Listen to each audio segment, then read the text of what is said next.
Bueno, señores, bienvenidos todos.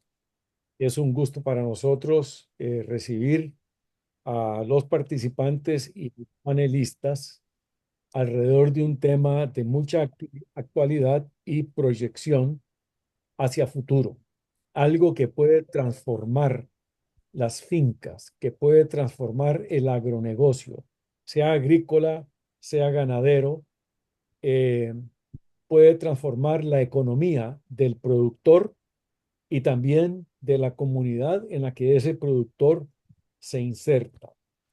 Yo aspiro a que esta actividad de hoy incentive, promueva y proyecte la producción, el uso y los beneficios que trae el biocarbón o biochar.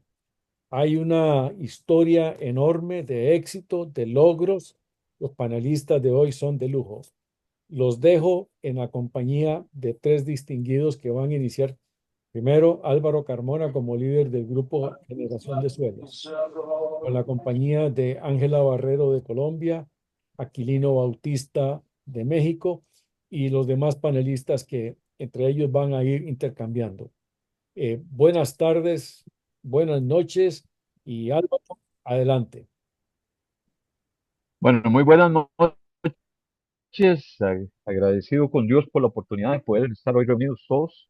Como dijo José, muy complacido por la gran expectativa que se ha generado al respecto de este tema, que como puse en la motivación, es un tema que ya se ha venido desarrollando en los últimos años y que ha crecido de una manera exponencial en cuanto a información y por qué mejor ocasión que tener a nuestros amigos del grupo que están trabajando activamente, ya sea en la producción en sus países o en el desarrollo de maquinaria y los que estamos trabajando a nivel de campo en la parte agrícola para poder hacer nuestro primer conversatorio. Nunca habíamos tenido la ocasión de hacer un conversatorio, siempre habíamos hecho conferencias y hoy es un día nuevo para nosotros, es una actividad que espero sea de gran valor y la modalidad va a ser muy simple. Tenemos invitados, como les digo, a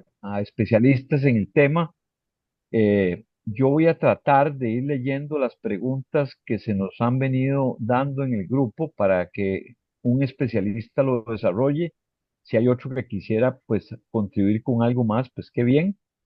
Yo voy a empezar ahorita digamos, hacer una pequeña introducción del por qué estamos hoy aquí hablando de este tema. Muy corto, para aquellas personas que no son del grupo. Perdón, ¿alguien está con el micrófono abierto? Por favor, ciérrenlo. Voy a hacer una pequeña motivación muy corta para empezar a desarrollar las preguntas que normalmente se nos han hecho en el transcurso del día o en el grupo a través de los diferentes compañeros de la organización que tenemos, que es en la parte de suelos, ¿verdad?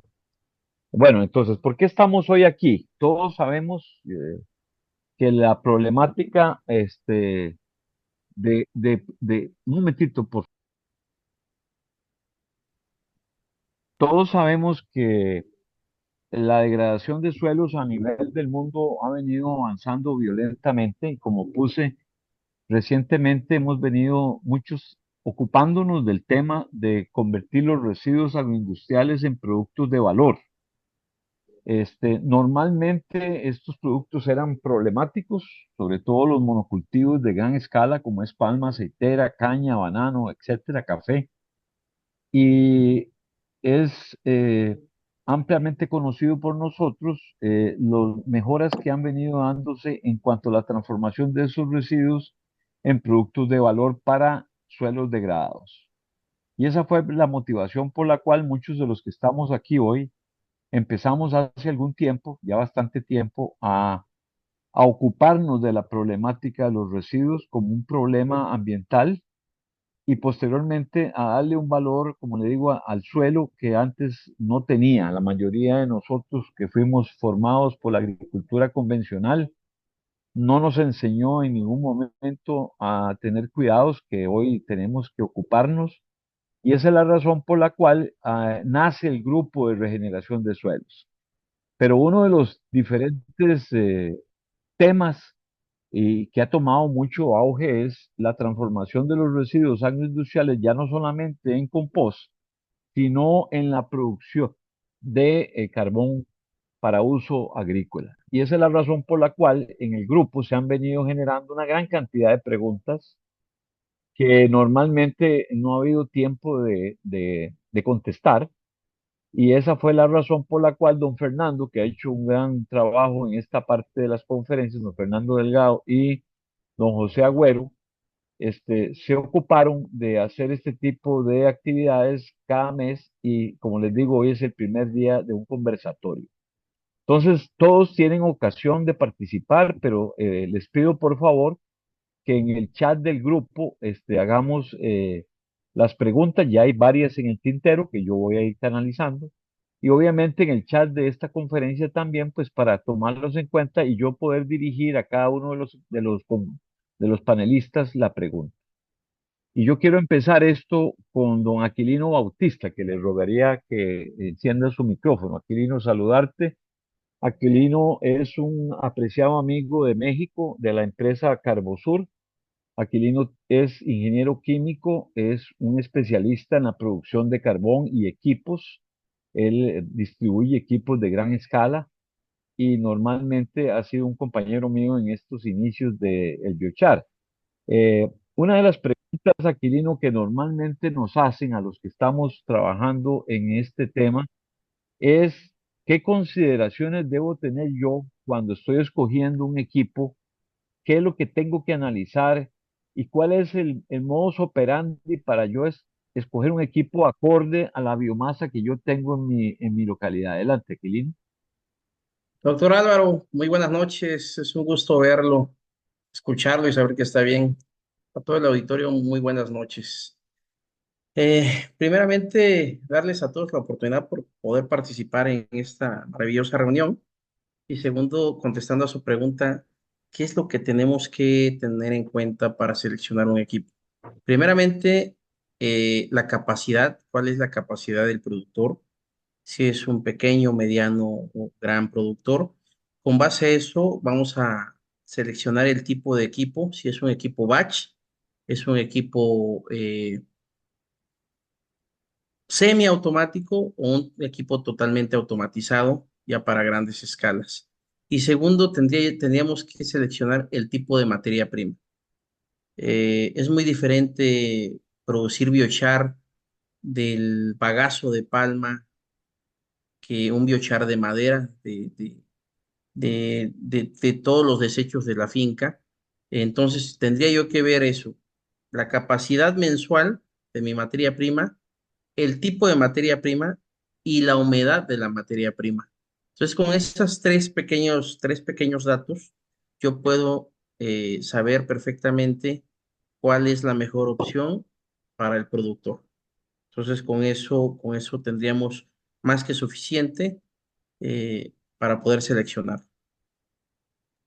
Una pregunta que nos hacen también con mucha frecuencia cuando estamos dando alguna conferencia sobre este tema ¿es exactamente lo mismo producir carbón en forma artesanal como lo vimos en Oaxaca con los pequeños productores de carbón?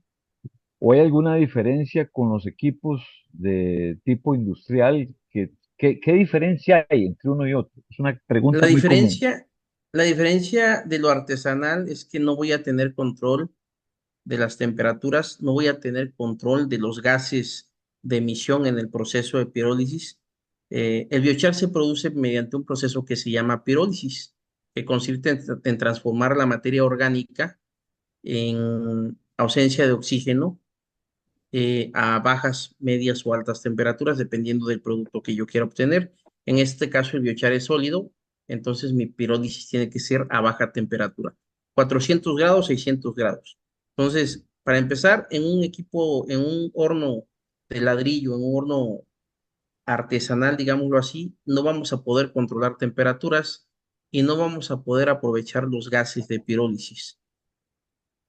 Y segunda, el productor va a estar inhalando el monóxido de carbono, el dióxido de carbono, que son gases inodoros, incoloros, y que producen en su proceso de producción malestar en el productor, ¿verdad? Dolor de cabeza, mareos, inclusive pueden llegar hasta el desmayo. Comúnmente se le conoce como el mal del carbonero, ya que es el mismo proceso de producir el biochar. En los equipos ya industriales o semi-industriales, yo controlo temperatura y controlo el aprovechamiento de los gases de pirólisis. Monóxido de carbono, metano, dióxido de carbono y trazas pequeñas de azufre. Yo puedo aprovecharlas metiéndolas al mismo sistema y generando una gran cantidad de energía que va a aprovecharse más en la producción del biochar. Entonces esa es la gran diferencia. Perdón, escuché algo por ahí. Estoy canalizando las preguntas de producción primero, pues para ir evacuando. Después le voy a pasar a Ángela también para que nos hable y a Gonzalo, que es otro experto en este tema. ¿Sí? Hay otra pregunta que es muy común, Aquilino. La gente, por ejemplo, tiene la idea, pues como digo, correcta, de que toda materia orgánica puede ser transformada en biochar. Eso está claro que funciona. Sin embargo, hay ciertas características que hemos tenido, y te lo digo por problemas que hemos tenido, por ejemplo, con la bosta o la boñiga de ganado, que no da ciertas características para los equipos a niveles de escala grande. ¿Podrías hablarnos algo de ese tema? Porque es un tema que nos ha dado muchos inconvenientes con los equipos, sobre todo los que quieren transformar gallinazas y boñigas de ganado en biochar. Adelante. Un gusto. El tema de la transformación va a ser siempre la misma, pirólisis. La gran diferencia son las materias primas. En el caso de producción de biochar a partir de desechos forestales, pues tenemos una gran cantidad de celulosa, hemicelulosa y lignina en estos materiales. Eso me ayuda a obtener un biochar de muy buena calidad. Los equipos que hay en el mercado, pues vienen de diferentes formas. Para materias primas de tamaños grandes, estamos hablando de 10 centímetros de ancho por 15, 25, 50 de largo. Y hay equipos también que son exclusivamente como para el cuesco, que son la cáscara de pistache, la cáscara de cacahuate, los chips de madera. Entonces, las materias primas van a proveer en su mayoría de los gases de pirólisis en el proceso. Pero en el caso, digamos, de la fibra de palma, el bagazo de palma, que tiene una densidad muy baja, es muy diferente a la materia prima de la madera. Entonces, aquí, ¿qué tenemos que hacer? Podemos peletizar, podemos briquetar, aumentar la densidad de la materia prima y eso ayuda a pirolizar de una mejor manera. Hay equipos que son para producir biochar a partir de las fibras, pero son equipos que el fabricante te puede decir que te da cierto rendimiento y en lo real no lo vas a obtener. ¿Por qué? Porque tu celulosa y tu hemicelulosa son muy bajas. Entonces necesitas concentrarlas más. ¿Y cómo se concentra? Presurizando pellets o briquetas. Y Bueno, la perfecto. última, en Sí. el tema de la moñiga, pues estamos teniendo materias primas ya muertas que sí tienen un gran contenido de nitrógeno, carbono, pero sí se nos va a complicar un poco más pirolizarlas para llevarlas a biochar. Se puede, sí, pero su rendimiento va a ser muy bajo. Y la última, disculpen, no es que estoy monopolizando a Aquilino, pero estoy tratando de canalizar todas las preguntas que recibí con él primero para que termine su Adelante, doctor. participación, a no ser que haya otra pregunta de parte del auditorio. Les ruego que por favor en el chat sigan anotando preguntas para darle canalizarlas, ¿verdad? Y la última que quisiera tocar contigo, Aquilino, es, en el grupo nuestro tenemos todo tipo de gente, tenemos gente pequeña, pequeños caficultores, tenemos pequeños productores, tenemos medianos, cooperativas, tenemos gente ya a escala media y escala grande, ¿verdad? Hay gente Correcto. de todo tamaño. La pregunta que hay es que hay una gran cantidad de oferta en el mercado y pues, hago esta pregunta porque es muy común que la gente me llame pidiendo alternativas. ¿Por qué no hay tantas alternativas para el pequeño que sean de calidad, ¿verdad? Porque los pequeños se ven circunscritos a tener que hacer algo muy, muy pequeño, como un tanque de 200 litros o un pequeño horno de barro, ¿verdad? Con Sí. las problemáticas que ya he citado. ¿Qué expectativa tenemos en el mercado, vos que estás en este ambiente, para el pequeño y mediano productor, que no sea $150,000 para arriba, porque es obvio que no tenemos esos recursos? Entonces, ¿qué alternativas hay? ¿Hacia dónde vamos? Porque no es lo mismo la vida que tenemos hoy en el 25 a lo cuando empezamos vos y yo a buscar equipos, ¿verdad? ¿Qué alternativas hay en el mercado para esa gente, Aquilín? Doctor, es una muy buena pregunta. En el tema de pirólisis, los grandes desarrolladores como Holanda, Estados Unidos, Ucrania, eh, se han enfocado más del mediano y después al gran productor. Lamentablemente, el pequeño productor tiene que optar por equipos batch más pequeños, pueden ser de comercialización local y realmente no son difíciles de construir. Lamentablemente por el tipo de procesos que se llevan, que son de contacto directo, los equipos no son tan eh, demorables o tan operativos, ya que empiezan a oxidarse por el contacto directo con el fuego, con la brasa, la ceniza, y eso hace que en 2, 3 años tengamos una oxidación muy fuerte y por lo tanto los equipos se deterioren. Ahorita Green Power, la casa que nosotros representamos, y no es comercial, es solamente informativo, está desarrollando un equipo Power. para el pequeño productor.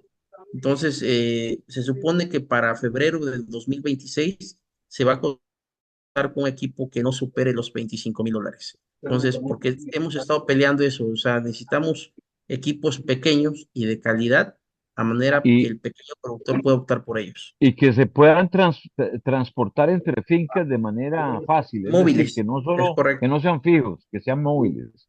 que sean Esto es móviles. y aquí voy a pasarle la palabra, Aquilino, te agradezco mucho. Si hay otra A sus pregunta, te órdenes, la haré. doctor.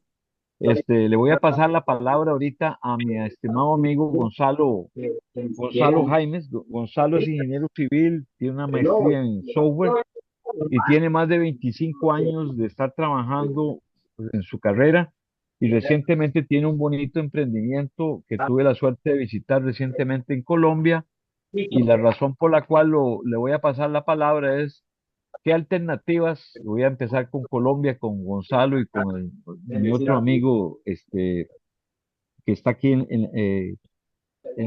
también presente, sobre la fabricación de equipos de mediana escala a pequeña escala.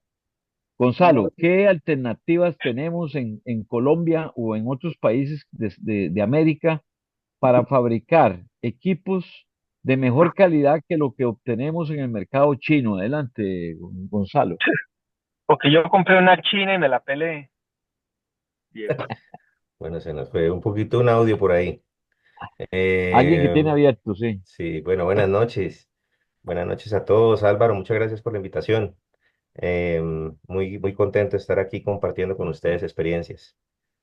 Bueno, alternativas para medianos y pequeños productores o que querramos, como en el caso mío, entrar en esta dinámica de poner nuestro granito de arena a la descarbonización mediante el uso de la valorización de residuos y fabricación de biochar y sus productos de pirólisis. Em, Todo, en el caso nuestro aquí en Colombia, hay una muy buena metalmecánica local que nos permite, em, digamos, hacer intentos de fabricación de reactores que permitan una producción de un biochar de una buena calidad.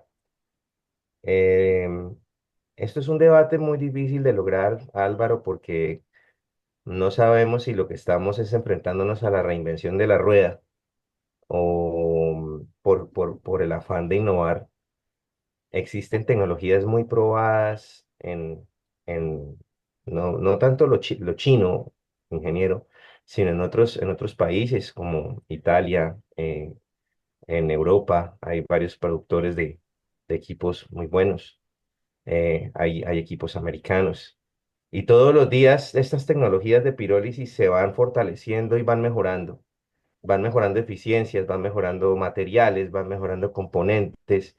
A su vez, van volviéndose muy especializadas estas tecnologías para los usos finales del biochar. Eh, digamos que lo que nos atañe aquí, si es un tema de uso agrícola del biochar, que es el más conocido, pues la gran mayoría de máquinas de pirólisis que queramos desarrollar, construir nosotros con tecnologías locales o adquirir en mercados internacionales, pueden llegar a tener un rendimiento aceptable, ¿sí? Y unas eficiencias aceptables. Pero ya si nos vamos a mover a biochar más especializado, donde tengamos que tener mayor control de temperaturas, de emisiones de gases, como decía Gilino, ya necesitamos unas máquinas de una ingeniería mucho más avanzada, donde hay países y hay empresas que tienen, eh, pues, tienen una delantera en esos desarrollos. Y eso es a lo que yo me he enfrentado precisamente en este trasegar estos años. Nosotros tenemos precisamente un reactor hecho con ingeniería local, em, precisamente donde se permiten controlar ciertas cosas. Y hemos aprendido mucho también de las experiencias de otros países. Entonces, las alternativas siguen siendo muy variadas en cuanto a qué tan hondo es el bolsillo, pues, y qué tan especializado es el residuo y lo que queremos lograr. Muchísimas gracias, Gonzalo. Tengo otra pregunta que se me envió. Yo estoy Ah, pero, tratando de llevar, ingeniero, qué pena, ingeniero. Yo sí quisiera también en este sentido perdón, perdón. escuchar un poquito lo que dice la visión de Ángela de Sí, este sí, tema yo le del voy uso a de dar la tecnologías. palabra a Ángela. Lo que pasa es que llevo una secuencia de temas hilvanado para darle la palabra a Ángela. Primero voy a poner a Javier, discúlpame, pero le voy a dar la palabra a Ángela, después es que llevo una secuencia lógica de temas, ¿verdad? Para que la gente que no está tan familiarizada a nosotros, entienda. Usted me tiene que entender esa parte, Gonzalo, muy amable. Don Javier, ¿estás ahí? No, no te veo Sí, conectado. sí, Álvaro, muy buenas noches. Muy buenas noches, don Javier. Qué gusto saludarte. Don Javier es un estimado amigo de muchos años. Él es ingeniero electricista, pero es un tipo de emprendedor que yo admiro muchísimo, al igual que Gonzalo, en el sentido que ha desarrollado sus propios equipos. Él es consultor internacional, ha fabricado equipos, ayuda a diferentes compañías en instalación, asesoría, y yo lo sigo muy de cerca porque a mí, como he dicho en varias ocasiones, todos los desarrollos de gente pionera en este tema, pues tienen mi apoyo total. Jaime, perdón, don Javier, ¿por qué los equipos de gran escala o por qué la queja que me ha mandado la mayoría de la gente que me escribió hoy es, ¿por qué los equipos de pirólisis son tan excesivamente caros para adquirirlos? ¿Y qué expectativas, la misma que le hice a, a Jaime, por qué alternativa vamos a tener en el mediano plazo? Gracias, Álvaro. A ver, te comento, las expectativas que hay en el momento, ¿sí me Adelante. están oyendo? Sí, perfecto. Sí, Si las quiere, expectativas que... encienda el video para que lo conozcan, por favor. Les pido ese detalle. A ver, listo. Gracias por las La expectativa, preguntas. Adelante, la expecta- adelante, don Javier. Sí, Álvaro, a ver, te comento, las expectativas que tenemos, ¿sí? Sí, adelante. Adelante. Las las expectativas que tenemos en este momento para la tecnología de pirólisis, pues en Colombia estamos nosotros como productores de maquinaria. Hemos desarrollado, llevamos 12 años trabajando con esto de pirólisis. Mi primera planta de pirólisis la conocí en Estrasburgo, Francia, y de ahí ellos hacían pirólisis, pero no para el uso del biochar ni para combustible, sino para la producción de vinagre de madera para condimentar todas las carnes de la Unión Europea. Entonces, ahí fue que conocí la pirólisis. Luego empecé a diseñar mi primer reactor, que lo monté hace 10 años continuo, de 50 kilogramos por hora. pero llevado más hacia la parte de combustible, producir aceite combustible, ¿sí? Para la producción de diésel y gasolina. También gas combustible. Luego, Ecopetrol, que había desarrollado ya con esto, con el ICP, debido a la caída del petróleo en el 2015, abandonó todo el proyecto de biocombustible. Entonces, la tecnología la enfocamos ya más es hacia la producción de biochar, pero nunca hemos descuidado en nuestros reactores, en nuestros equipos que ofrecemos, el aprovechamiento total, completo, que eso es lo que también hace costosa esta tecnología, porque también al hacer valorización de la biomasa, no solamente recuperamos el biochar para uso de la agricultura, sino que también se produce el biocombustible líquido, combustible gaseoso y un elemento acuoso que es el vinagre de madera, que no se le ha dado la importancia que tiene en Europa y en la China, en los países orientales y en Estados Unidos, y en Colombia se está perdiendo esa gran oportunidad. Y he tenido experiencias muy buenas con vinagre de madera que he producido con mis plantas para el uso, digamos, en las salsamentarias, para darle sabor a las carnes, a la quinoa, a los salchichones. Lo estuve vendiendo cuando tuve mi máquina aquí trabajando, hace unos años se vendía. También en la parte de la agricultura como bioestimulante de las plantas, para el café, para los cítricos, es muy bueno, ¿sí? Toda esta aplicación. Entonces la tecnología es un poco costosa por esa parte, porque se aprovecha globalmente todo lo que es el residuo. En estos momentos hemos estado teniendo unos inconvenientes y que No, hemos, es nos hemos, inconveniente. Bueno, muchas gracias. Bueno, mucho gusto. Por favor, en los micrófonos, por favor.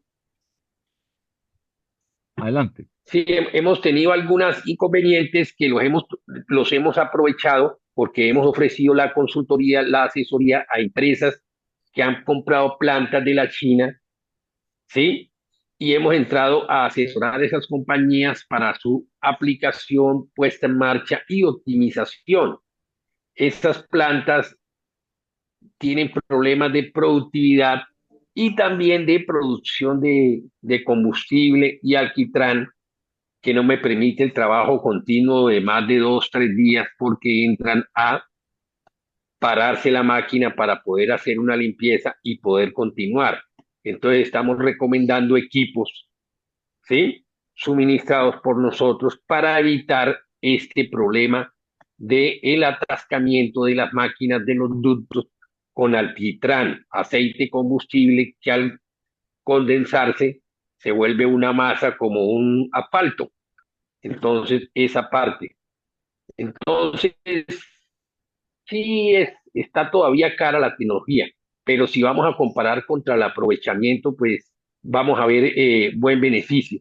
Bueno, Estas plantas ahorita casi que la están comprando es plantas agroindustriales que producen más de 2, 3 toneladas por hora de biomasa y justifican pues la aplicación. Y también están migrando hacia la parte de la generación de energía eléctrica con el mismo gas generado en la pirólisis, caso que van a entrar a aprovechar una industria arrocera, ¿sí? Aquí en Colombia, va a entrar a aprovechar ese gas para la generación y entregar a la red. Entonces son otros beneficios que ayudarían a los pequeños productores o a los grandes productores de biochar tener un valor adicional de ingresos, ¿sí? Y no ok. apalancar la inversión en un solo producto que sería el biochar, sino tener otros ingresos por esa planta de producción. No Bueno, sé si respondí tu pregunta. don Jaime, sí, gracias. Les ruego, para darle chance al resto de colegas también que digamos, tratemos de ser más concretos, digamos, en la respuesta. Muy amable, don Javier, por su comentario, ¿verdad? Y quiero pasarle ahora, muy amable, le voy a tener una pregunta al final, de nuevo, en lo que es innovación. Gonzalo, Ok, la pregunta que tenías para Ángela, Si se refiere al tema de producción, hágasela para después yo hacerle otras preguntas. La pregunta que quería es que ella ampliara en producción, por favor. Gracias, Álvaro. No, yo quería saber la visión de Ángela en cuanto a los temas de la pregunta que me hiciste en cuanto a los equipos y las tecnologías que se encuentran ahorita en el mercado para los medianos productores. Me Ok, parece muy adelante. interesante. Adelante, Ángel. Bueno, Buenas hola a noches. todos. Gracias, Álvaro, por haberme invitado a esta reunión. Los que me conocen, yo en la finca tengo varios sistemas artesanales. La verdad es que yo soy una enamorada del biochar, digamos una divulgadora de la tecnología de pequeña escala para las fincas. Pienso que esto se trata de escalabilidad y así como esta tecnología es hermosa porque permite al que tiene una pequeña escala, le permite hacer su valorización y al que tiene gran escala también hacer su valorización. Y no tiene conflicto, digamos, una con la otra. Entonces, para el caso de las pequeñas escalas, yo he venido como trabajando de la mano con el profesor Paul Anderson. Les recomiendo mucho la página de él. Ahora después se las pongo acá. Digamos, yo me rijo mucho por lo que dicen los estándares de pequeño productor, o sea, los modelos artisan. Los modelos artisan han sido ya regulados y han sido, digamos, tienen metodología de pago de créditos de carbono, tanto puro como Carbon Standard International, que es ahora digamos, la certificadora que certifica inclusive el mismo IBI. El IBI es como la entidad internacional en Estados Unidos en el mundo del biochar y su calidad, y ellos tienen categoría para los modelos artisan.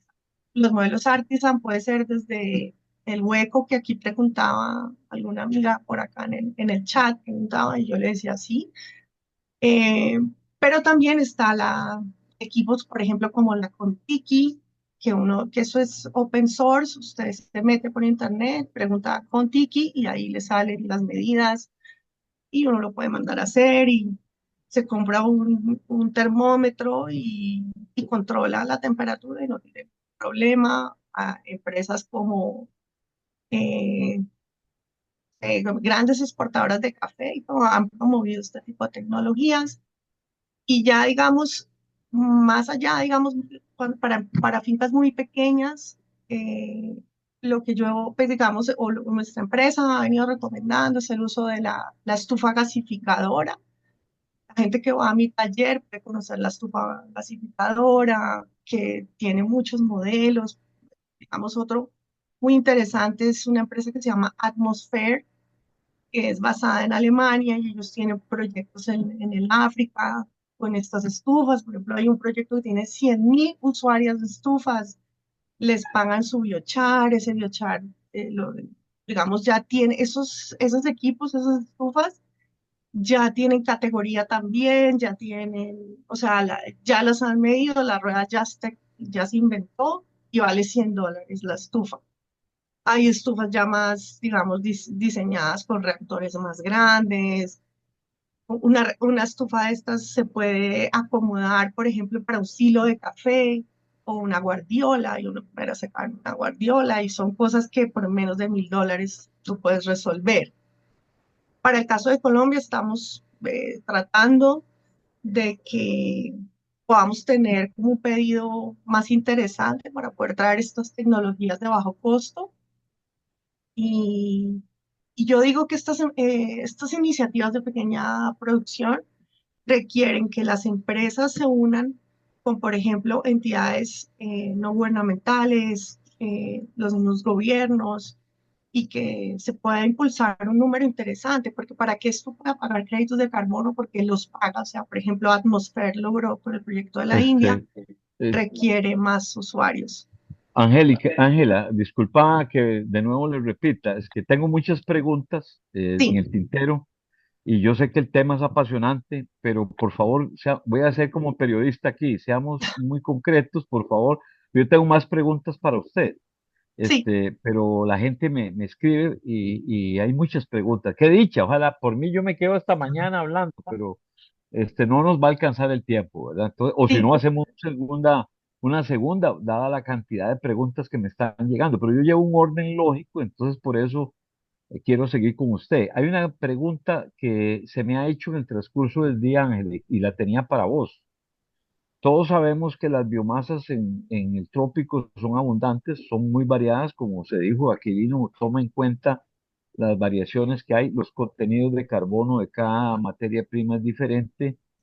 Todos sabemos, los que estamos en este negocio, que dependiendo de la biomasa que trabajemos y su textura, ya sea sólida o en pequeñas partículas, así será su proceso. Y todos sabemos que las temperaturas de los hornos, desde 300 grados en adelante hasta llegar a la pirólisis ya de carbón activado que sobrepasa los 1000 grados centígrados, hace que los rendimientos del biochar sean diferentes.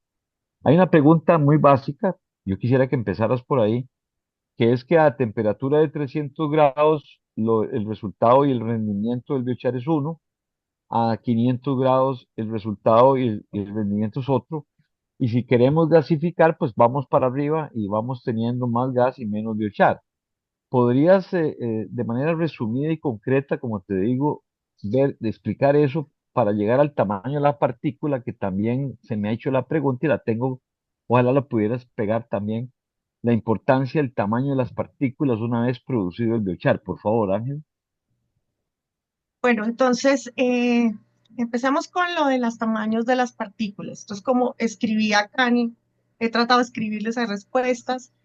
Cada suelo, o sea, el biochar debe ser formulado casi como cuando uno se enferma y el doctor le manda a uno un medicamento, así debe ser el biochar.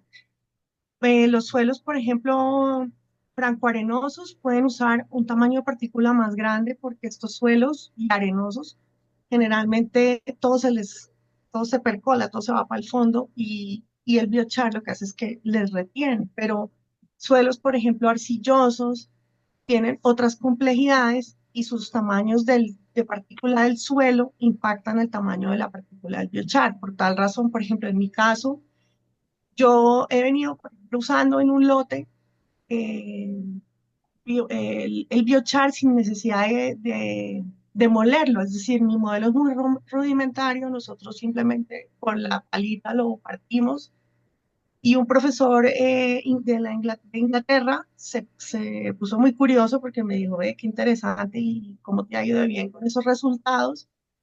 Y entonces ellos son geólogos y ellos han encontrado que a mí me fue muy bien en esos lotes que yo apliqué el biochar así porque mi suelo es francoarenoso. Pero en otros suelos donde yo he aplicado, que son arcillosos, no me fue igual de bien y yo requiero, digamos, partirlo más. Entonces eso va, digamos, el tamaño de la partícula va a depender también de el suelo donde tú trabajes. Y lo mismo la microbiología, porque el biochar no es solo como que lo hiciste, ya lo aplicaste, sino que ese biochar debe formularse de acuerdo a tu suelo. Por ahí oía también otra pregunta de personas que les alteró mucho el pH. Una de las cosas que hace el biochar es alterar el pH, digamos, él hace como un efecto buffer, pero a largo plazo. Entonces, pues en suelos alcalinos hay que tener más cuidado, digamos, al producirlo y eso pues requiere un acompañamiento muy especializado. Yo siempre lo digo, o sea, esto no es que uno ahí a la de Dios y lo aplicó y ya todo se solucionó. No, esto va a requerir un acompañamiento porque también el biochar te va a liberar del suelo cosas. Bueno, esa es la primera pregunta. Y la segunda, las temperaturas. Digamos que el biochar o yo trabajo para una empresa que también asesora en temas del biochar, pero ellos no te venden una tecnología en particular, sino que ellos encuentran o te hacen el equipo para pues, digamos, como para tu situación en particular. Entonces, ellos encuentran 7 mercados para el biochar y hacen los proyectos de biochar no con base en lo que uno cree que necesita, sino para qué sirve esa biomasa. Entonces, no todas las biomasas sirven para, digamos, trabajar en enmienda de suelo, porque algunos biochares que se procesan a muy altas temperaturas tienen muchísima concentración de carbono y pueden llegar a ser hidrofóbicos. Lo que hablaban hoy en el chat, que hablaban, mira, que el biochar puede llegar a ser hidrofóbico. Pero esos biochares que son hidrofóbicos y altamente conductibles o sea, prácticamente son como semiconductores. Ellos transfieren la electricidad. Son máquinas de transmitir la electricidad. Esos biochares de altísimo poder, digamos, alto contenido de carbono, los utilizan las empresas de tecnología para hacer microprocesadores, para transmitir energía. Entonces, pues yo no lo voy a usar en mi de suelo porque me va a causar un problema en el suelo, pero él tiene un uso más valioso. Me lo pueden pagar hasta mejor. Eh, digamos, las temperaturas también van a depender del tipo de biomasa. Hay biomasas que son de altísimo poder calórico, otras que no tanto. Pero por eso, digamos, el enfoque de esta empresa para la que yo trabajo parte de una investigación científica de ver para qué te sirve ese biochar y cuál es su poder calórico, si ese biochar te sirve para una enmienda de suelo, si mejor sirve para remediar un suelo que está contaminado en un relave minero. Y digamos que los proyectos se hacen a partir de la demanda y de un estudio digamos, rentabilidad, de retorno de inversión, ¿sí? Y que si el retorno de la inversión vale la pena para ese tipo de biomasa. Ok, ahora tengo, por favor, en concreto, el tamaño y la temperatura óptima para el rendimiento de biochar. Por favor, me hacen esa pregunta. Es que eso va a depender de cada biomasa. O sea, de hecho, yo digamos, conferencia que tuve aquí en el mismo canal, yo explicaba, hay unos biochares que son, por ejemplo, de maderas. Por Esos favor, el biochares micrófono abierto, por favor. van a necesitar altas temperaturas para alcanzar su mayor recalcitrancia, su mayor contenido de Por carbono. favor, hay un micrófono abierto, disculpen, por favor. Tengan la cortesía de apagarlo, por favor, gracias. Es HFBL. No se ha dado Por cuenta. favor, José, si me puedes apagar el micrófono.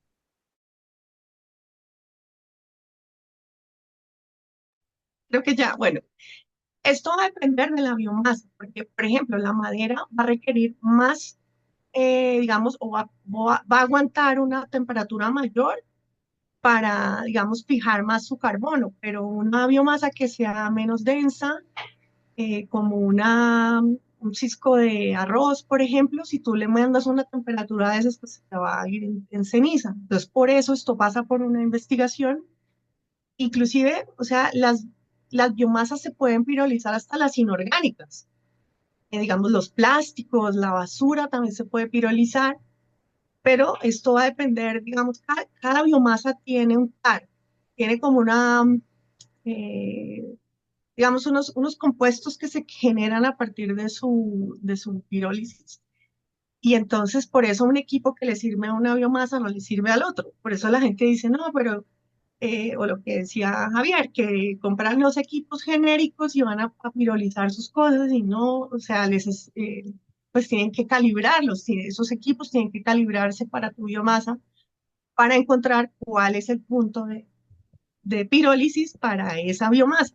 Yo lo veo mucho como cafetera, lo veo como cuando uno hace como una tostión de café y cada café tiene una curva de tostión.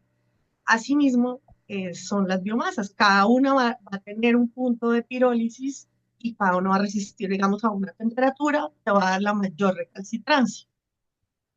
Perfecto. Ángela, una última pregunta te tengo. Como dicen, yo pasaría la noche hablando con vos, pero tengo que llevar un estricto orden de la secuencia. Y tengo bueno, si tengo otra pregunta te la vuelvo a dar al final, pero tengo una última. ¿Qué es lo que vale el biochar? En un momento dado la gente dice biochar es biochar y cualquier materia prima mientras se pirolice no hay problema. pirolizo una materia prima de un pasto y me sale el 20% de carbono, pirolizo una madera y me sale al 60, otro me sale el 40. ¿Qué hace en términos de legislación? Pues yo sé que vos en eso tenés mucha experiencia y vamos a hacer otro día, otro conversatorio solo de ese tema. Como le digo, yo tengo que llevar un orden, pero el tema se abre muchísimo. ¿Qué hace que el biochar valga la pena producirlo? Cualquier cosa vale. Si yo tengo, por ejemplo, en el caso mío en Palma, tengo 7, 8 materias primas, no todas son iguales, no todas tienen los mismos componentes de carbono, y todos sabemos que la idea por la cual estamos hoy aquí reunidos es porque queremos carbonizar los suelos de América Latina que están degradados. ¿Qué es lo que hace que valga la pena hacer este esfuerzo, La Ángela? cantidad de carbono. O sea, la cantidad de carbono, entre más cantidad de carbono tiene una biomasa, más potencial tiene para créditos de carbono y más, o sea, genera más recalcitrancia. No es lo mismo Correcto. enterrar un biocarbono, por ejemplo, del bambú que un biocarbono del arroz. Aunque si yo uso el del arroz, como siempre lo he dicho, es muy bueno para retener agua en el suelo, pero el del bambú sí me daría, por ejemplo, créditos de carbono. Por eso hay desarrolladores de proyectos de pequeña escala como Planboo, también lo pueden buscar ahí por internet, Planboo, y ellos tienen una tecnología que promueve bosques de rápido crecimiento de bambú y de pirólisis con tiki. O sea, ni siquiera tienen que comprar tecnologías súper caras con tiki porque ellos ya encontraron, ellos ya hicieron el estudio de los bambús. Los bambús generan biomasas de superior al 90% y nuestros países tienen muchos bosques de bambú. Podría promover mucho la Entonces tiene reforestación. lógica pensar incluso en una mezcla de biomasas para tener un contenido que nos garantice en el largo o en mediano plazo certificación. Eso es lo que quería llegar.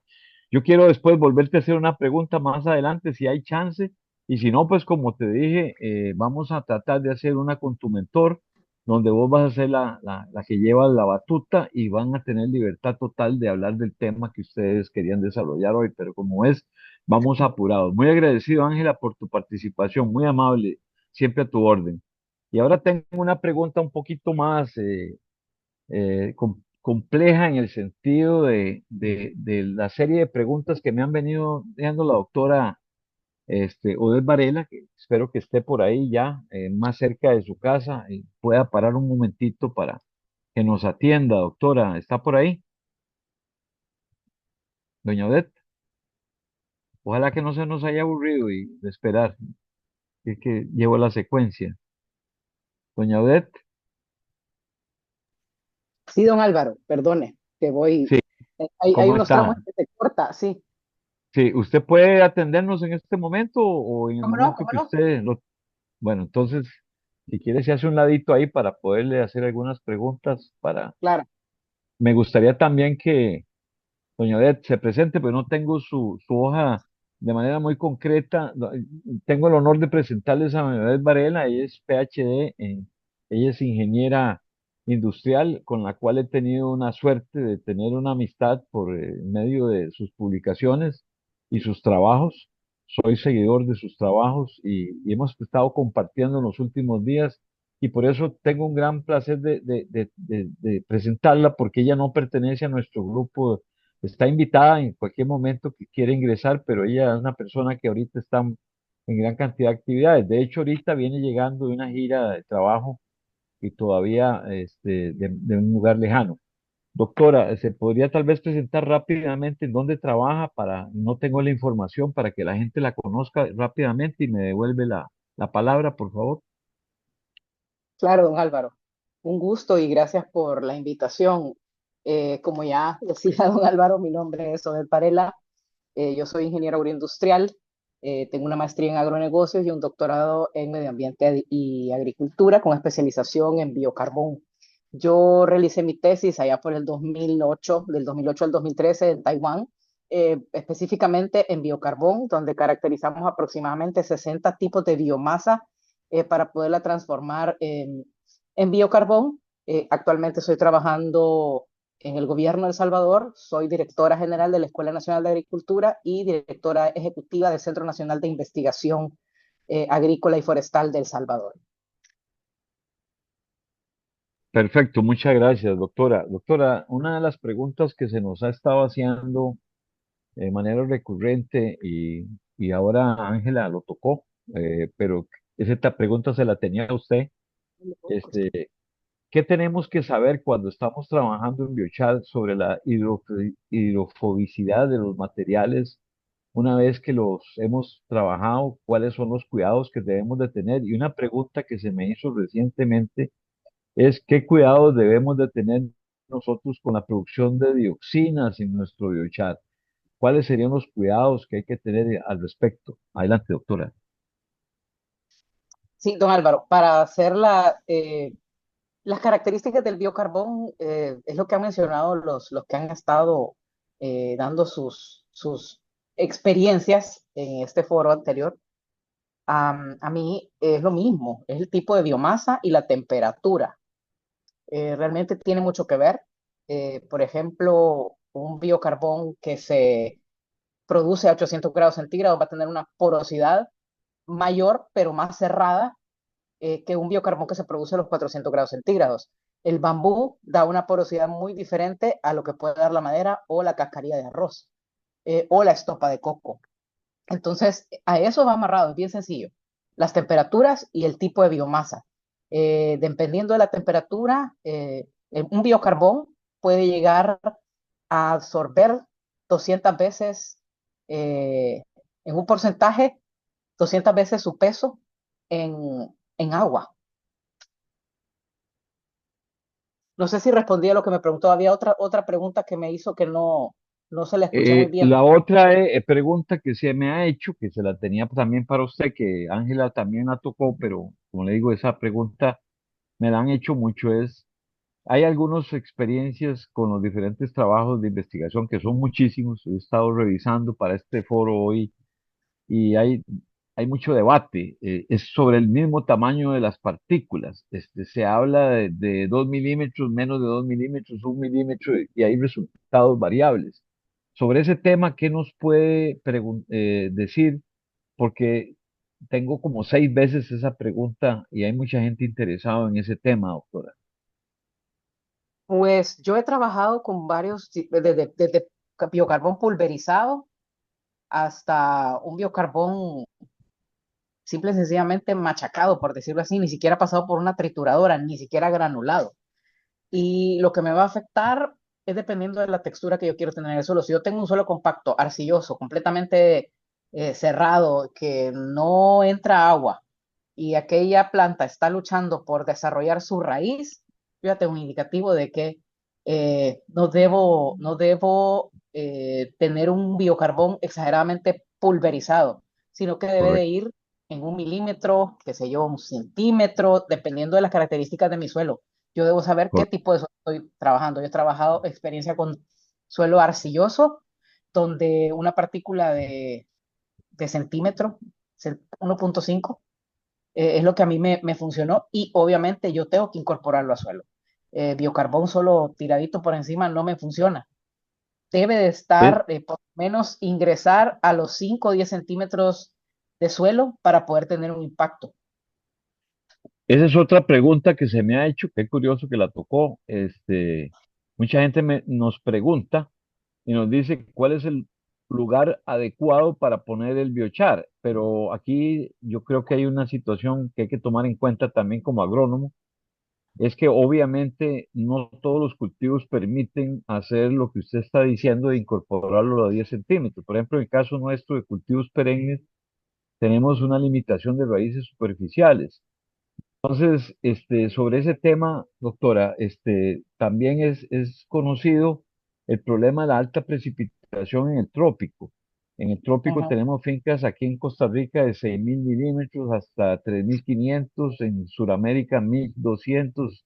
Entonces, obviamente eso es un limitante para el tamaño de la partícula, porque hay mucha información al respecto sobre la erosión.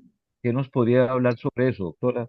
Don Álvaro, yo tengo una presentación, pero esa presentación es de casi 90 filminas, la cual yo se la voy a pasar en PDF, se la voy a pasar a usted para que usted la pueda compartir. En la lámina por ahí, la 59, yo tengo ahí unas imágenes donde está la recomendación de la aplicación de biocarbón. Por ejemplo, estamos hablando que se puede recomendar una profundidad de 30 centímetros, 10 centímetros, hablar de cuánto se utiliza biocarbón, 200 a 400 gramos por metro cuadrado. Eso es recomendado para plantas con raíces cortas. De ahí, si hablamos con árboles, café, pueden hacer un establecimiento del árbol, se puede agregar directamente al hoyo de la plantación. O sea, el biocarbón lo puede ocupar en cualquier momento, tanto para hacer un almácigo como para árboles que usted va a trasplantar y lo pone directamente a donde va a ser el trasplante, o usted puede aplicarlo a la plantación que usted tiene establecida. Usted tiene que medir cuál es el canopy, ¿verdad? De su árbol. Es decir, yo no voy a aplicar a tronco. Yo tengo que ver a dónde va la copa de mi árbol, que eso me determina dónde va la punta de la raíz y eso me dice a dónde está mi planta comiendo. Ahí es donde yo debo aplicar el biocarbón, en una plantación establecida. Perfecto, doctora. Ahora viene otro tema que es un tema que se me hizo la pregunta sobre las dioxinas. ¿Sí? Las dioxinas, yo hago biochar, me aparecen problemas con dioxinas. ¿Qué tecnología o qué proceso debo evitar para que eso se cumpla? O sea, para que eso se forme. Es Mire, una pregunta que me hicieron hoy. la concentración de las dioxinas depende de varios factores y eso tiene que ser, y eso viene dado por el origen del sustrato y el Correcto. tiempo de residencia que va en el biocarbón. Eh, Eso pues, lo da en tal vez algunos tipos de biomasa que son muy recalcitrantes. Y le pongo un ejemplo, la cascarilla de café es muy recalcitrante. Casi siempre las cáscaras de algo que es concentrado en dioxinas cuando usted va haciendo el biocarbón. Y eso hay momentos en el biocarbón, por ejemplo, a los 300 grados, 400 grados, se puede ir activando algún tipo de elementos, de metales pesados, de nutrientes. Llega a otro pico ya por los 600 y eso baja y ya luego yo lo concentro en 800 grados y ya tengo todos los componentes adentro. Lo que pasa también es que el biocarbón no siempre lo va a liberar. El biocarbón casi siempre se queda con esos componentes atrapados. Pero claro, para el biocarbón, ¿cuáles son de las mejores biomasas que yo pude utilizar? Bambú, cascarilla de arroz, em, estopa de coco. Son de lo mejor que yo he tenido para aplicación a suelo. Y maderas hay muchísimas, hay de todo, desde madera de podas, hay maderas de árboles determinados, aunque para mí de lo mejor para trabajar ha sido cascarilla de arroz y la estopa de coco, y vuelvo a repetirlo, el bambú. Excelente. Doctora, otra pregunta que ahorita Perdón, las dioxinas también dependen del tiempo de residencia, ¿verdad?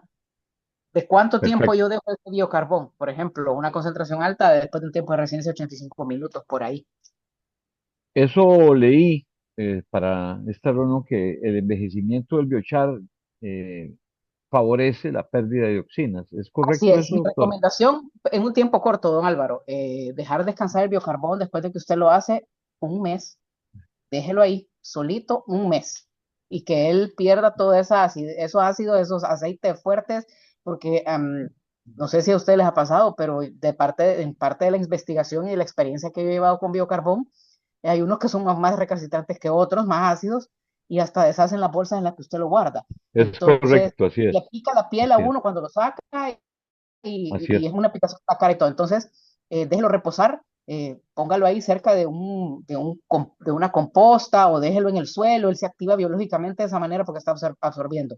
Pero para mí, manipulación de carbón y directamente aplicarlo debe ser después de un mes de Ok, muchas fabricado. gracias, doctora. Otra, llevando el hilo como digo, las preguntas, yo he leído sus trabajos y uno de los trabajos que me ha gustado muchísimo y que tiene que ver ya en el momento que estamos es que todos sabemos que el biochar no es en sí mismo un fertilizante. De hecho, Así, nosotros en las conferencias explicamos que no debe verse desde esa óptica y ni tampoco es un sustituto de la cal para efecto del encalado. Sin embargo, todos sabemos su efecto alcalinizante en el largo plazo.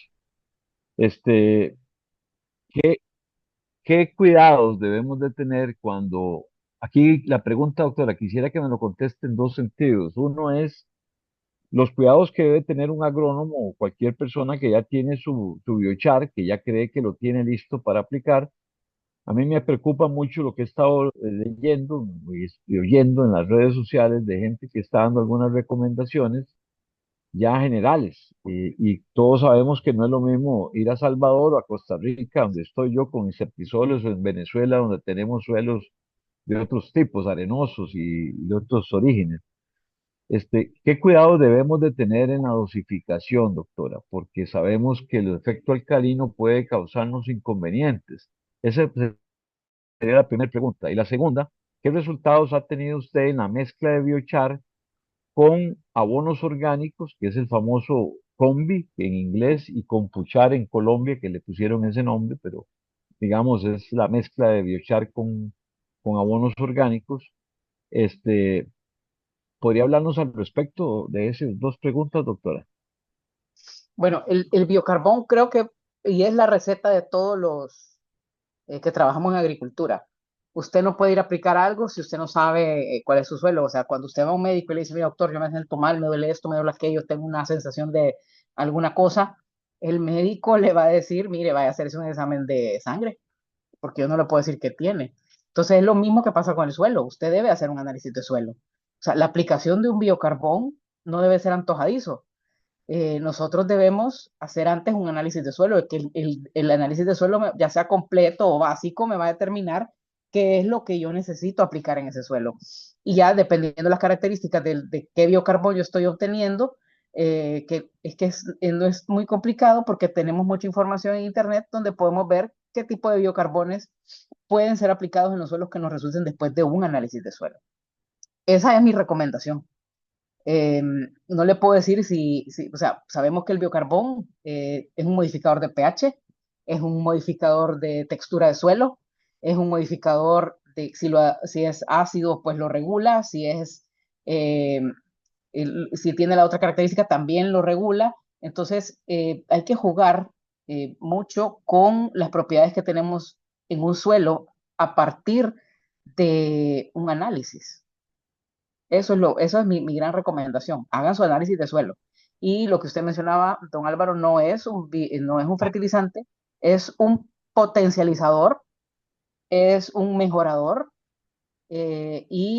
obviamente me va a ayudar a desintoxicar. En 6 meses un biocarbón me puede recuperar suelo altamente tóxico y poner disponibles los fertilizantes o nutrientes que han estado encriptados ahí por años, me devuelve microorganismos, la biota, y yo puedo empezar a ver ya un impacto considerable en la retención de humedad.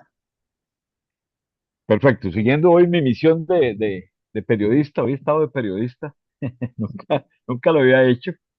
Es, Doctora, hay una secuencia de publicaciones, y usted que estudió en Estados Unidos y, digamos, ha estado analizando las respuestas.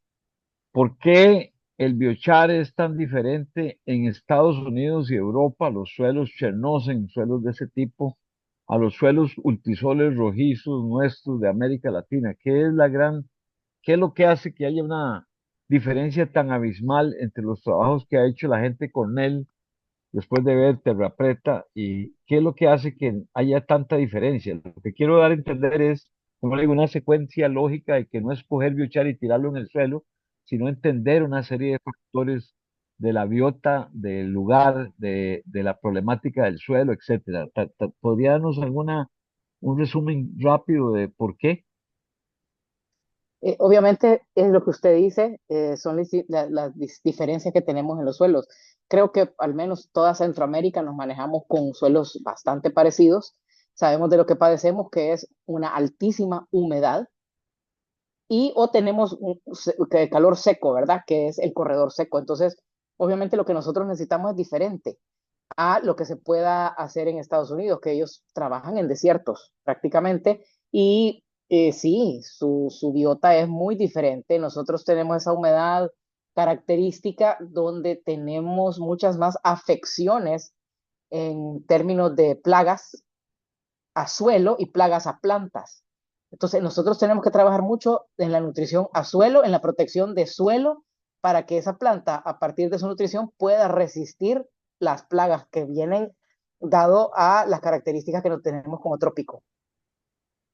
Bueno, muchas gracias, doctor. Yo estoy fascinado, como le digo, yo pasaría toda la noche en preguntas, pero ya tengo que Yo, eh, don Álvaro, le parar, pasé ahí una parar. presentación a su WhatsApp, es una Sí, presentación ya larga, la pasé al grupo, ya doctora, más bien aquí quiero son imágenes comprometerla. y esa es una presentación que yo les hice a mis alumnos de la escuela, que ellos Sí, no son niños de bachillerato, son técnicos y son ingenieros. Entonces, esa es una de las que apliqué, porque ahí hay diferentes, va desde qué es el biocarbón, pasamos a una parte científica de investigación y luego lo derivamos a un emprendimiento donde tenemos diferentes productos que se hicieron a base de biocarbón. bueno, como ve, aquí hoy hay mucha gente que es del grupo, pero hay mucha gente también invitada de varias redes y así como le dije a Ángela y su mentor, que la quiero comprometer con una conferencia posteriormente. No sé, doctora, si en algún momento nos podría compartir o por lo menos una presentación suya que yo, como le digo, la he seguido muy de cerca. Y la última pregunta, ya para pasar a otro tema, empezar en las oportunidades. Doctora, uno de los trabajos que usted presenta es la mezcla, como le digo, de reducción del fertilizante químico prácticamente a la mitad con biochar y con resultados en biomasa impresionantes. ¿Podría hablarnos algo al respecto sobre esa oportunidad que tenemos de reducir los productos químicos como usted logró en su trabajo? Hablarnos rápidamente de eso. Sí, esa es parte de mi trabajo, de la disertación como trabajo de doctorado, donde trabajé específicamente en un suelo arcilloso, donde aplicamos biocarbón de cáscara de arroz y comparamos un biocarbón de madera con una partícula de casi 2 centímetros de diámetro del biocarbón, comparado a una partícula muy suelta, que es la que lleva el biocarbón hecho a base de cascarilla de arroz, donde tuvimos un desarrollo radicular impresionante. El desarrollo de biomasa fue bastante considerable, tomando en cuenta que esa es una espinaca de agua que es de mucho consumo en Asia y la tesis la estábamos haciendo pues en Taiwán y el objetivo era mejorar la producción en la parte de producción de hoja más grande, mucha más hoja, más tallo, y eso lo que tuvimos fue un desarrollo radicular impresionante del biocarbón. En la presentación que le mandé está cómo ese biocarbón ayudó que esas raíces pudiesen romper ese suelo compacto y poder absorber más nutrientes. Entonces ahí es donde va la parte de que yo puedo llegar a reducir hasta un 50%. ¿Por qué? Porque el biocarbón me desarrolla microorganismos, me absorbe tóxicos, metales pesados, tengo comprobado que absorbe arsénico y boro, manganeso. El arsénico se lo chupa completamente, casi a un 100%. Entonces él está desintoxicando el suelo, le está dejando un mejor ambiente a la planta, mejora la textura del suelo, hay una regulación de pH y está poniendo a disposición de la planta esos nutrientes que estaban ahí encriptados. Por lo tanto, si yo tengo un análisis de suelo, sé cuánto tengo ahí y si yo le estoy poniendo el biocarbón, sé que puedo aprovechar todo eso que quedó ahí en ese suelo y yo pues mi bolsita la cuido y bajo ya considerablemente las aplicaciones de fertilizante químico. Bueno, llegamos al punto que yo quería, que es precisamente las oportunidades, ya para cerrar, porque como les digo, yo tengo lamentablemente que un tiempo, pero es las oportunidades, doctora. Y cuando yo hablo de oportunidades para todos, y agradezco mucho a a los compañeros que han estado contestando preguntas, mientras, como le digo, es imposible para mí de canalizarlas todas, porque son muchas. Estoy muy feliz hoy porque hay muchas preguntas, quiere decir que algo estamos haciendo bien, que hay motivación, eso me encanta. Pero lamentablemente no puedo contestarla, entonces yo le ruego a Aquilino, a Ángela, que la veo que he estado contestando, Gonzalo y otros, que me sigan apoyando contestando, ¿verdad? Entonces, vean, eh, ¿qué oportunidades estamos viendo? Ya estamos entrando en un tema que es apasionante, que quizás es más más amplio que lo que hemos venido hablando en la agricultura, como es el caso de los metales pesados que la doctora acaba de citar, la biorremediación. El campo que se abre con la fotografía que tengo ahí atrás, donde se ve el carbón totalmente lleno de supresores para el caso de hongos de suelo y problemas en banano y otros cultivos en Nicaragua, por ejemplo, donde está tomado el suelo de maní por consorcios de microorganismos patógenos.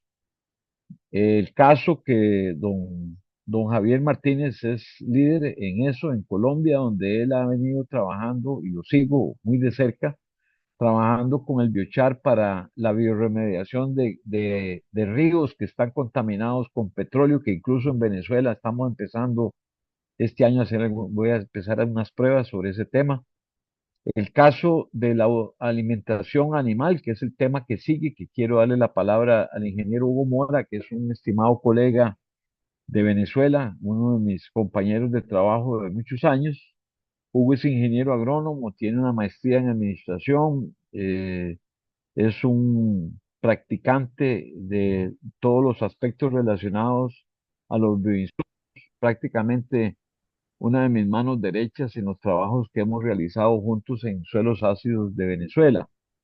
Sin embargo, también está, aparte de Hugo, está don José Parra, que es uno de las personas que ha sido muy creativo. Él es abogado de profesión, este, y que nos ha permitido a Hugo y a mí hacer algunas pruebas en el uso en ganadería.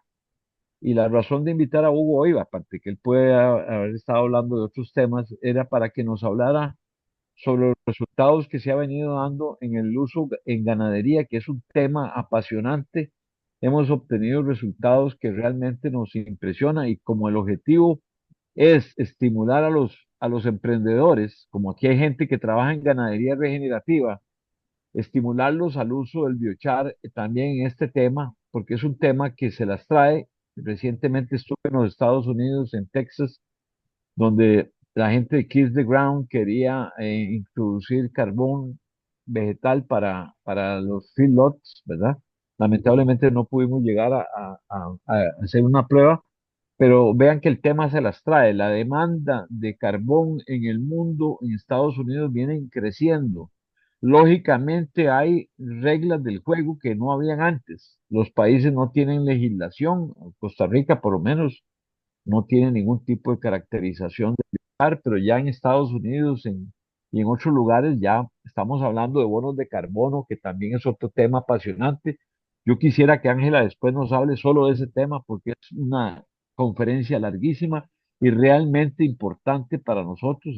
Y como veo tan buena la cosa, podemos otro día hacer un conversatorio y que ella nos haga una presentación sobre los bonos de carbono. Y algo que también me interesa mucho, Ángela, es la calidad, como digo, las normas de calidad para exportar, para las certificaciones, todo lo que es la normativa, que ustedes en eso son buenos.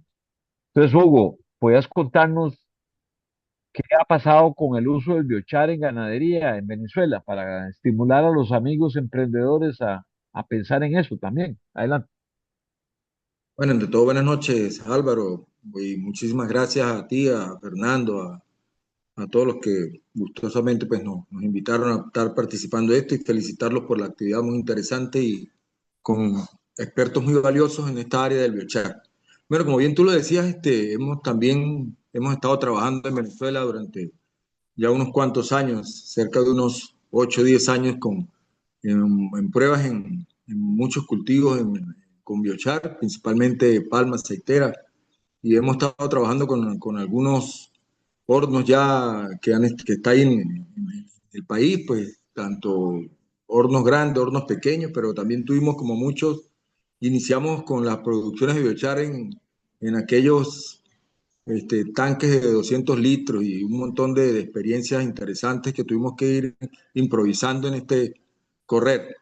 También pues con el amigo Aquilino que estuvo en Venezuela hace muchos años también y saludarlo, aprovechar la oportunidad y recordar pues que bueno, en esto hemos estado recorriendo un largo trecho.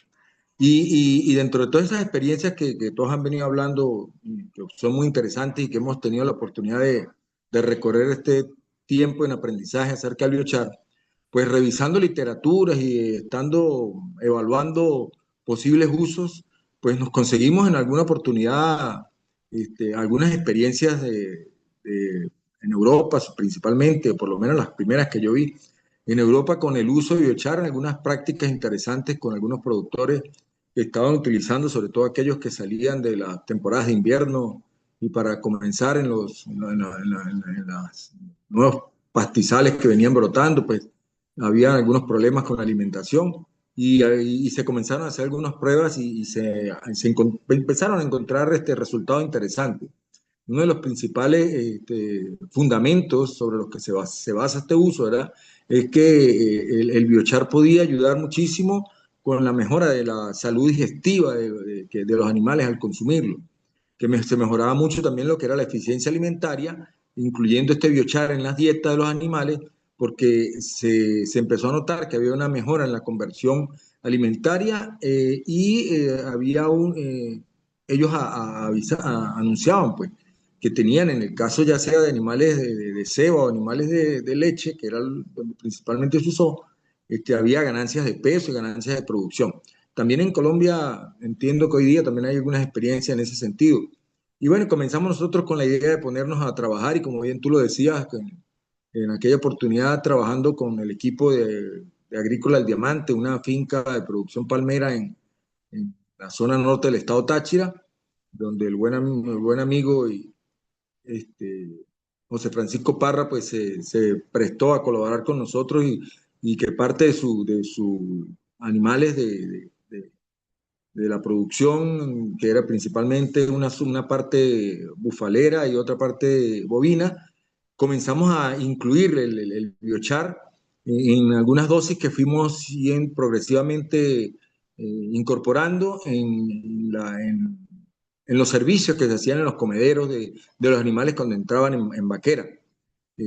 Poco a poco fuimos primero buscando que ellos fueran agarrando un poco de palatabilidad, mezclamos con un poco de agua de melaza y lo incorporamos con un poco de torta de palmista en este caso y algo del alimento concentrado que utilizaban los animales. En algunos casos también lo mezclamos con pasto picado y cosas de eso. Y fuimos incorporando cosas muy interesantes que empezamos a ver pues con el tiempo, sobre todo unos cambios muy grandes a nivel de los estiércol de los animales, cambios de color, animales que tenían problemas diarreicos desaparecían prácticamente a los 2, 3 días. Era muy interesante cómo los animales comenzaron a cambiar su pelaje, un pelaje muy brillante, muchos animales empezaron a botar parte de ese pelaje feo que podían tener y hubo un cambio corporal interesantísimo. Hoy día todavía el grupo de Agrícola El Diamante, de hecho, mantiene este tipo de alimentación ellos son productores de biochar, tienen unos pequeños hornos de biochar y mantienen una producción continua.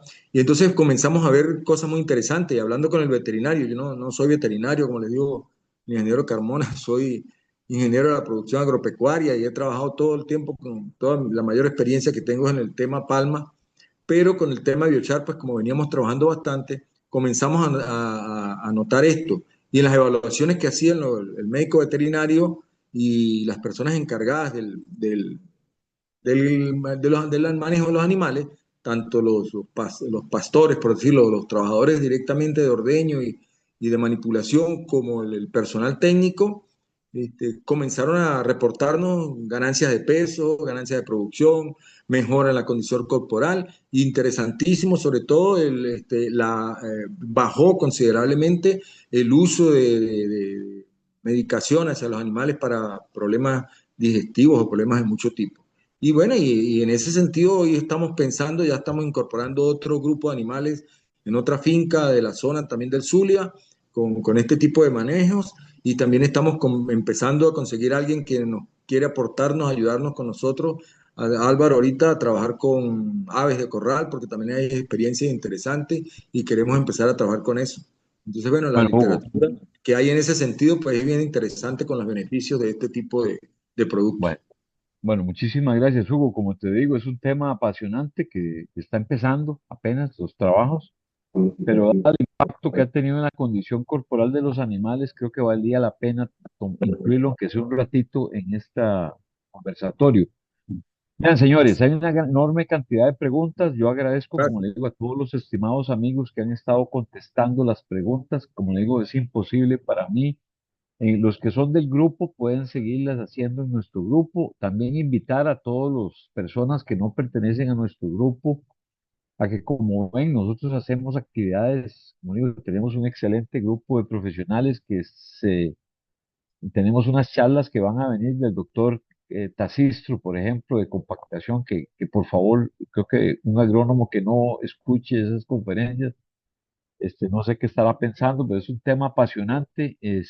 Hay una serie de conferencias que vienen y creo que vamos a tener que hacer un segundo conversatorio de biochar, porque como les digo, hay demasiadas preguntas y es imposible porque tampoco puedo abusar. Se me ha dado un tiempo, normalmente hemos usado una hora, hora y media y ya estamos al filo de la hora y media y entonces yo quisiera pasarle la palabra a don Fernando Delgado, que es también uno de los administradores del grupo, que ha crecido también muchísimo. Debo reconocer que ha leído mucho del tema y se ha vuelto un experto también. Hoy no le he hecho preguntas, pero sé que él se ha metido mucho en este tema. Él es especialista en suelos, pero más que todo, Fernando, quería ver si vos podías, como has tenido tiempo de estar oyendo las preguntas, que hay alguna pregunta para alguno de los expositores que valga la pena rescatar para pasarle de nuevo a nuestro querido amigo José, que hoy le dimos vacaciones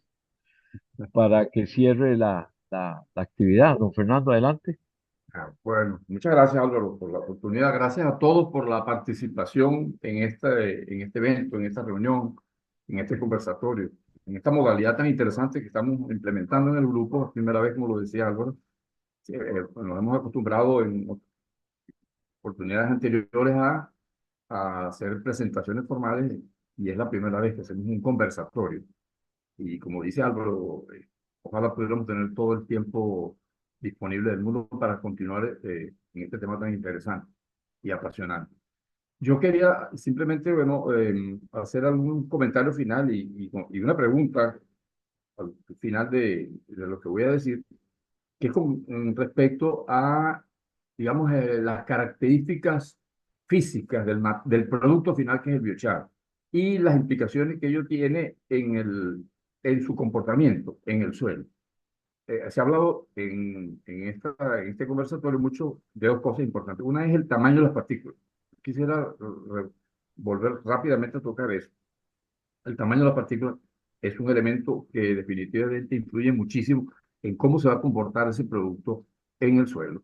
Lo, Y pudiéramos decir, como una conclusión, o si hay alguien que opine lo contrario, será importante comentarlo, que como una regla general, partículas del suelo porque finas requieren material grueso y partículas gruesas requieren material fino. Como una regla general. Hay mucha contradicción, no se ha llegado a un acuerdo definitivo, falta muchísimo más por investigar y por indagar en este tema, pero a la luz de la mayor parte de las observaciones que se han hecho al respecto, esa pudiera ser como una conclusión importante.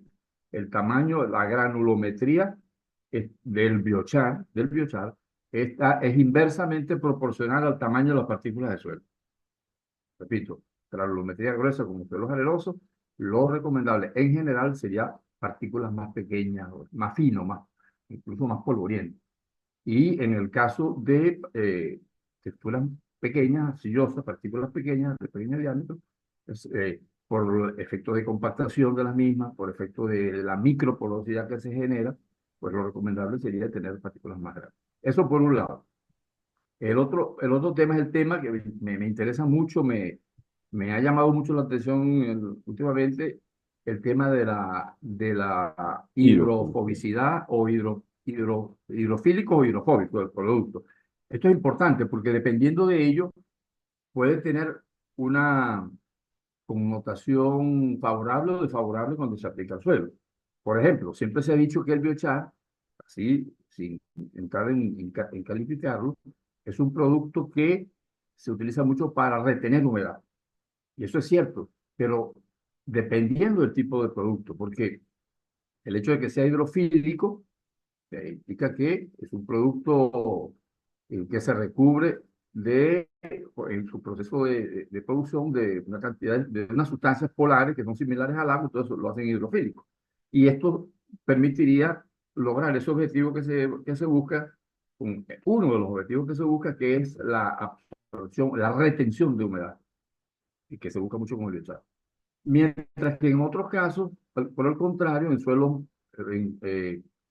eh, más arcillosos, en suelos poco estructurados, sobre todo arcillosos y poco estructurados, y en condiciones húmedas, un biochar de este tipo sería contraproducente. Más bien ahí buscaríamos un biochar que sea repelente a la humedad, porque queremos más bien aireación del suelo, o sea, que la humedad o la poca aireación, el mal drenaje interno, la anoxia o la saturación hídrica se reduzca. Entonces, esto es importante y por lo que he escuchado y por lo que he leído y lo que han dicho últimamente, está muy vinculado con dos cosas, con la temperatura y con el tipo de material, como bien lo acaba de decir la doctora Varela. En general pareciera que a bajas temperaturas, no se, la oxidación no es completa y por lo tanto la porosidad no es tan elevada. O sea, hay una porosidad importante, pero de mayor tamaño. Y el tamaño de los poros es importante también, es un elemento que tiene que ver con el hecho de que el producto sea hidrofílico o hidrofóbico, el tamaño de los poros. Poros muy chiquiticos que se logran con temperaturas muy elevadas generan un producto más bien hidrofóbico. Y poros o material que se trata con temperaturas un poco más bajas, de los 400 grados por allí, generan una porosidad un poquito mayor y por lo tanto retienen más agua. Eso por un lado. Además que se generan en este rango de temperatura una serie, como decía al principio, de productos ahí, como señalaba también Aquilino al principio, o en el chat comentaba algo importante, que son los hidrocarburos aromáticos policíclicos. Él lo puso hace un momento en el chat. A altas temperaturas se producen estos compuestos eh, aromáticos policíclicos, moléculas complejas, que actúan como recubriendo además la superficie del producto y lo hacen hidrofóbico. Mientras que a bajas temperaturas, repito, por la combustión incompleta, se producen más bien grupos funcionales oxigenados, hidroxilo o carboxilo, que son productos hidrofílicos. Así como lo es el agua, así como lo es el vinagre, que son hidrofílicos, estos otros productos que hemos nombrado, los complejos aromáticos policíclicos y que recurren a luchar son hidrofóbicos. Entonces, eso es importante. Y repito, esas dos cosas, esos dos elementos, el tamaño de la partícula, retomo, y el hecho de que sea hidrofílico o hidrofóbico, que repela o retenga agua, son elementos que debemos considerar específicamente, como lo han dicho los que me han antecedido, no a manera de usar el biochar como una receta, sino como buscando un objetivo específico. Un objetivo concreto. Eso es lo Perfecto. Muchísimas gracias, don Fernando, por su valioso aporte. Como digo, yo sabía que usted iba a participar. Es un tema en que usted se ha preparado bastante en los últimos meses y muchas gracias. Yo creo que a manera ya de resumen, podríamos decir, como le digo, muy complacido del día de hoy. Vemos que en la industria de los hornos, si bien es cierto, hemos hecho un gran avance porque no es lo mismo lo que estamos viviendo hoy a lo que había hace 10 años. Sin embargo, vemos que todavía hay una oportunidad de negocio para los emprendedores. Por ejemplo, en el caso de Colombia, como insisto, creo que debemos de trabajar. En mi próxima visita a Colombia, podríamos ver qué opciones se pueden pensar para hacer hornos de pequeña escala, como Aquilino comentó, y que haya una oportunidad de negocio. Me parece que le vamos a resolver muchos problemas a muchos pequeños productores que hoy no tienen alternativas de un horno, por lo menos que no contamine tanto como los que hemos comentado, aunque es obvio que es una práctica pues que se tiene que hacer porque no hay otra opción, pero sí debemos de tratar de que cada vez haya más agricultores que tengan tecnología de mejor, ¿verdad? Eso creo que es un buen punto. Segundo punto es que la gran industria sigue adoleciendo de equipos para el tamaño que son. No es lo mismo una palma de 100 toneladas hora a una prensa de 7 toneladas hora, en donde obviamente hay una oferta, una demanda que no está satisfecha. Ahí todavía tenemos problemas con equipos grandes Vemos una gran cantidad de oportunidades para los profesionales jóvenes que se metan en este tema. Vemos, por lo que dijo Gonzalo y don Jaime, que lamentablemente a nivel de Latinoamérica todavía tenemos que seguir trabajando los pioneros, que somos muchos los pioneros que estamos en esto, no somos muchos, perdón, para abrir puertas. Hemos hecho mucha divulgación. Esto, el día de hoy hay mucha gente nueva que no conoce de este asunto y a mí me interesaba que se den a conocer, como le digo, los emprendimientos de Colombia, de cualquier lugar que haya alternativas para poder educar a la gente sobre, por ejemplo, el caso de Colombia. Es increíble que con la problemática que tiene Colombia de PC, por ejemplo, en Colombia no se consuma el producto que se está elaborando. O sea, creo que debemos de hacer un esfuerzo para poner más carbón en nuestros suelos. Yo no hice una presentación que tenía ahí, pero por tiempo, pero es obvio que nuestros suelos no pueden seguir tan mal como están. Ahí, en la práctica privada mía, hay casi todas las fincas están en un de medio a 1% de carbono, lo cual es miserable en contenido, ¿verdad?